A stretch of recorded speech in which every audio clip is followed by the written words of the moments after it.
að Þorsteinn, væntanlega búinn að ná úr þér svona mesta hrollinum með spennunni.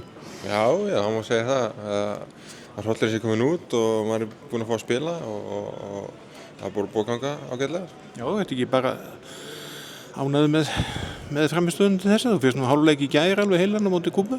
Já, og maður er alveg ánægður með hvernig maður spila en alltaf þetta að spila betur og maður þarf að taka út þessa feila sem maður gerði í gær og það er auðvitað ekki boðlegt á móti stærri liðunum, þeir refsa manni fyrir það.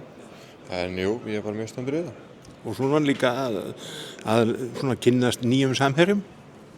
Já, þetta er miklu sterkara lið sem við erum á móti núna og þetta er bara huggulegur.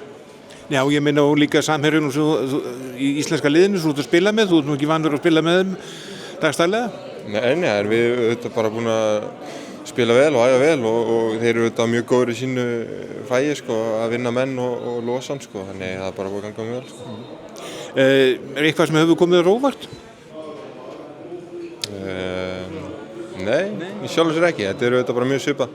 Maður hefur verið á mótunum og svona. Þetta er bara svipað, bara allt stærri í kringum þetta. En svo sem ekkert komið manni á óvart. Nei, handboltavöllurinn er alveg jafn stór.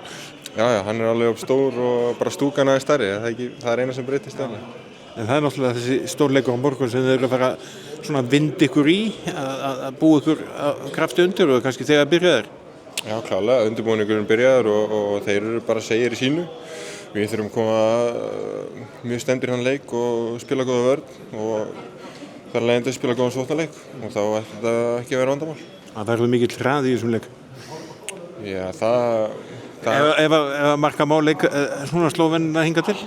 Já, það geti verið hraði en jú, vissulega verður einhver meiri hraði en er búið að vera en við höndlum það alveg. Já, og þú tilbúinn í þetta?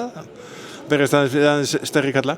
Já, nú bara að bíða eftir þessum stóru leikjum og það er alltaf fínt að eiga góða leiki á móti einhverjum slökari liðum en maður þarf að eiga góða leiki á móti góða liðum. Það gera góða leikmenn og maður þarf bara að sýna sitt besta á morgun.